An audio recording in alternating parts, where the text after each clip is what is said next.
Today we will study about Hens pyrrole synthesis.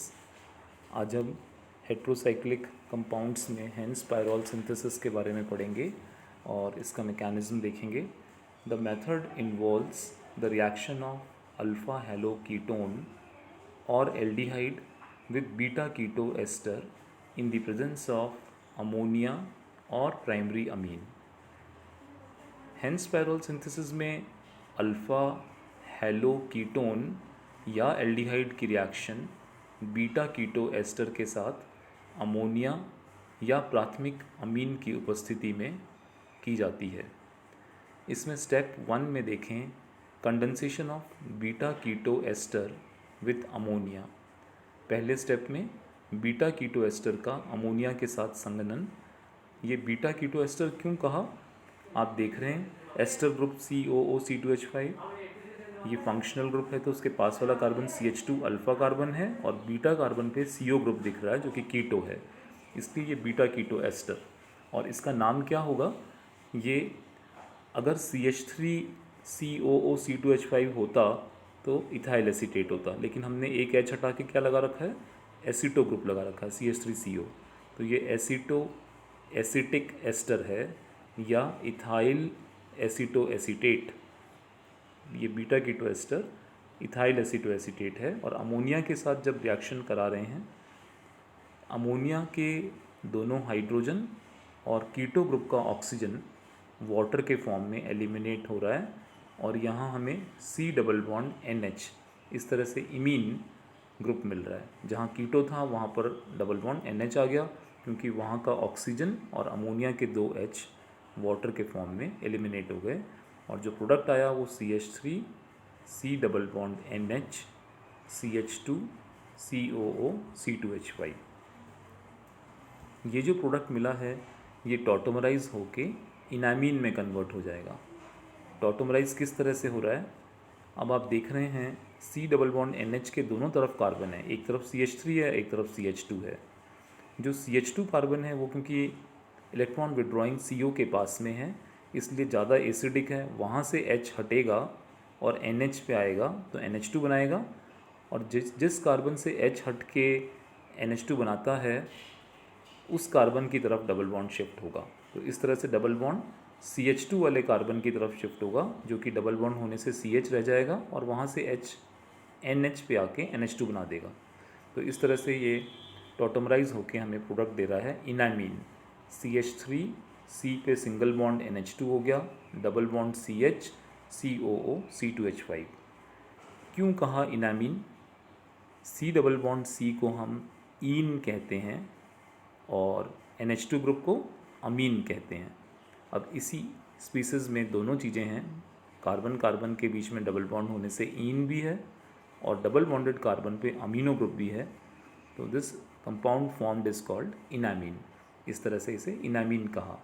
तो इस तरह से हमने बीटा कीटो एस्टर का अमोनिया से रिएक्शन करके इनामीन डेवलप कर लिया. अब इस इनामीन की रिएक्शन हम अल्फ़ा हेलो कीटोन के साथ कराएंगे. स्टेप 2 देखते हैं. Condensation of enamine intermediate with alpha halo ketone. यहाँ इनामीन इंटरमीडिएट जो पहले स्टेप में बना था वो लेफ़्ट साइड में लिखा है COOC2H5 single bond CH double bond C जिस पर एक मिथाइल है और एक NH2 ग्रुप है प्लस दूसरा reactant alpha halo ketone. Alpha halo ketone ये क्लोरो एसीटोन है, कीटो ग्रुप के पास वाला कार्बन जो कि अल्फ़ा कार्बन है उस पर हैलोजन एटम Cl लगा है इसलिए अल्फ़ा हेलो कीटोन है. इन एरोस को ध्यान से देखें तो कार्बन और क्लोरीन के इलेक्ट्रॉन Cl पे जाएंगे, Cl इलेक्ट्रोनेगेटिव है तो Cl नेगेटिव के रूप में निकलेगा और जिस कार्बन से इलेक्ट्रॉन Cl की तरफ जा रहा है उस CH2 पे पॉजिटिव चार्ज डेवलप होगा. दूसरी तरफ देखें NH2 का NH बॉन्ड के इलेक्ट्रॉन कार्बन नाइट्रोजन के बीच में डबल बॉन्ड बना रहे हैं यानी कि H प्लस के रूप में एलिमिनेट हो रहा है. तो ये H प्लस जो रिएक्टेंट में दिख रहा है वो और एक Cl नेगेटिव जो दूसरे रिएक्टेंट में दिख रहा है HCl बना के एलिमिनेट हो जाएंगे. इस तरह से कार्बन और नाइट्रोजन के बीच में डबल बॉन्ड डेवलप होगा और जो कार्बन कार्बन के बीच में डबल बॉन्ड है वो कार्बन पे शिफ्ट होने से नेगेटिव चार्ज कार्बन आयन बना देंगे। ये कार्बन आयन जो CH2 है, पॉजिटिवली चार्ज कार्बन है, उस पर अपने इलेक्ट्रॉन्स के द्वारा बॉन्ड बना के ये स्ट्रक्चर जुड़ जाएंगे।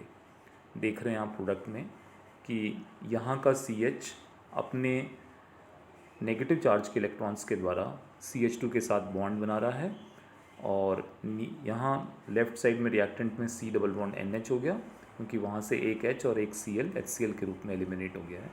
तो अब जो प्रोडक्ट आया है वो देखें, COO C2H5 CH, जिसने कि सिंगल बॉन्ड CH2 के साथ बना दिया, इसमें से Cl हट चुका है, single bond C double bond O, single bond CH3, और दूसरे साइड में आप देखें CH bond single bond C पे मिथाइल और एक डबल बॉन्ड NH है। अब यहाँ एसिडिक मीडियम में CO को पोलराइज कर रहे हैं हम। जब CO को पोलराइज करेंगे, oxygen being more electronegative, it will attract the shared pair of pi electrons towards itself. जो पाई इलेक्ट्रॉन्स हैं वो O की तरफ जाने से O पे नेगेटिव, और कार्बन पे इलेक्ट्रॉन डेफिशिएंट साइट या पॉजिटिव साइट डेवलप होगी, जिस पर कि जब C डबल बॉन्ड N के NH के इलेक्ट्रॉन्स N पर आते हैं तो वो न्यूक्लियोफिलिक स्पीसीज उस पॉजिटिवली चार्ज कार्बन पे अटैक करेगा और एक रिंग बन जाएगी।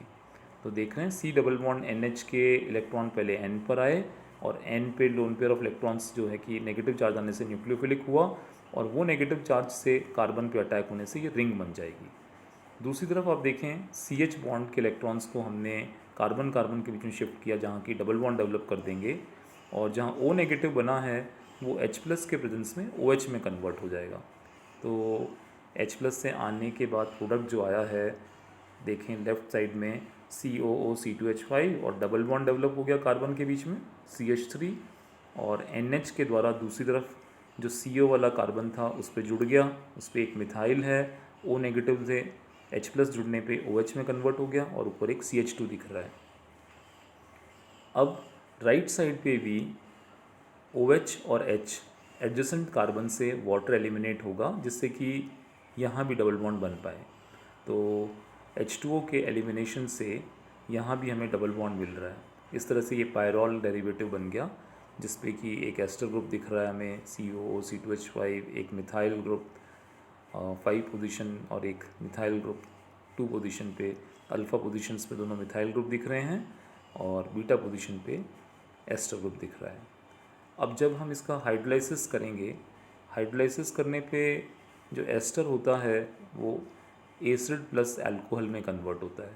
तो जो एस्टर ग्रुप है वो COOH तो रिंग पे डेवलप करेगा और इथेनॉल अलग हो जाएगा। इस तरह से कार्बोक्सिलिक ग्रुप डेवलप हो जाएगा। लेकिन उसी के साथ हम जब डी कार्बोक्सिलेशन करेंगे तो वो CO2 के फॉर्म में हट जाएगा, और जो H है वो रिंग में ही आ जाएगा। इस तरह से हमें 2,5 डाईमिथाइल पायरॉल प्रोडक्ट मिल गया। तो हाइड्रोलाइसिस से ester is converted into acid, and on decarboxylation it is converted into pyrrole derivative having 2 methyl groups on alpha positions. इस तरह से ये हेंस पायरॉल सिंथेसिस के द्वारा हमने पायरॉल डेरिवेटिव बनाया। Thank you. अगले लेक्चर में भी हम हेट्रोसाइक्लिक रिएक्शंस और उनके मैकेनिज्म के बारे में देखेंगे।